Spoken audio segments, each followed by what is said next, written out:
Assalamualaikum warahmatullahi wabarakatuh. Kami dari kelompok 11 ingin mempresentasikan panduan Islam dalam pengelolaan pekerja. Sebelumnya, perkenalkan kami dari kelompok 11 yang beranggotaan 4 orang.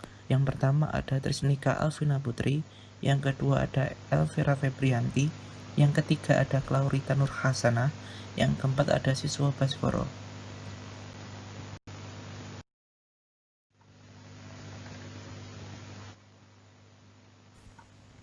Poin pertama yang akan kita jelaskan, menurut Islam, panduan Islam dalam pengelolaan pekerja, Islam adalah satu-satunya agama yang diakui Allah sebagai agama yang telah disempurnakan.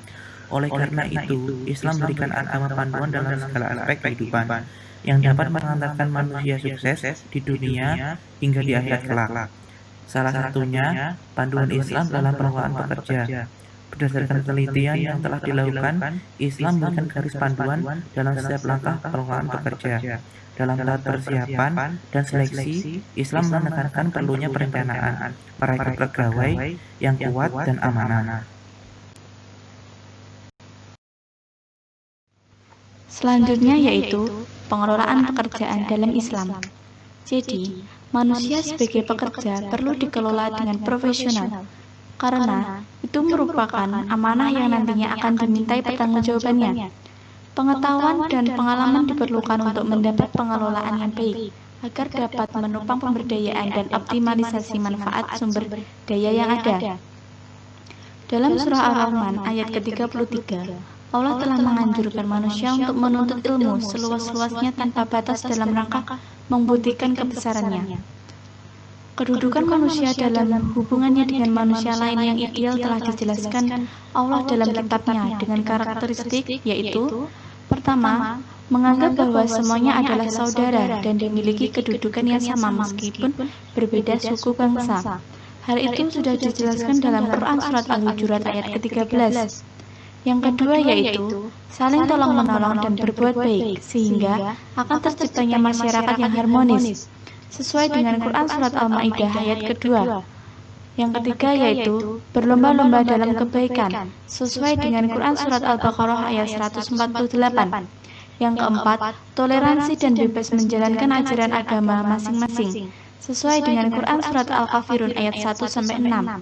Yang kelima, selalu istiqomah dalam kebaikan, teguh pendiriannya dan tidak melampaui batas, sesuai dengan Quran Surat Hud ayat 112.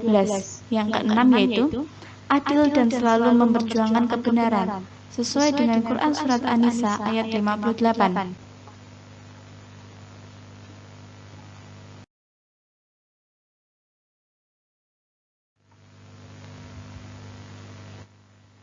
Selanjutnya, saya akan menjelaskan panduan utama pengelolaan pekerja dalam Islam. Yang pertama, perencanaan kerja. Pengelolaan pekerja dimulai dengan perencanaan. Pekerja dan pekerjaan yang terencana dengan baik tidak ubahnya bagaikan bangunan yang kokoh yang saling menopang untuk keberhasilan pencapaian visi dan misi organisasi. Yang kedua, rekrutmen. Rekrutmen adalah aktivitas untuk mencari dan memikat pelamar kerja dengan memotivasi, kemampuan, keahlian, dan pengetahuan yang diperlukan mengisi kekosongan atau kekurangan yang sudah diidentifikasikan dalam perencanaan pekerja. Al-Quran telah memberikan pedoman bahwa pemilihan pekerja yang baik didasarkan pada dua kriteria, yaitu kuat dan amanah. Yang ketiga, penempatan kerja. Penempatan kerja yang sesuai adalah termasuk inti dari pengelolaan pekerja, the right place.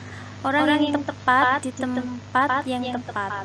Hasil dari suatu pekerjaan akan semakin optimal bila dikerjakan oleh individu yang ahli di bidang tersebut.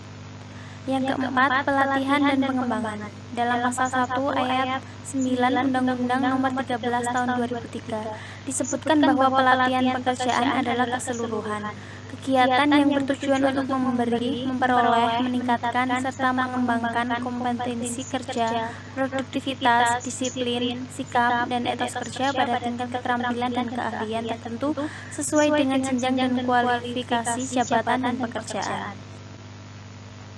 Untuk selanjutnya nomor 5 adalah penilaian kerja. Penilaian kerja diperlukan untuk mengevaluasi hasil kerja yang dilakukan, baik secara individu ataupun kelompok. Penilaian kerja ini merupakan proses mengevaluasi seberapa baik pekerja mengerjakan pekerjaan mereka ketika dibandingkan dengan suatu standar yang telah ditentukan.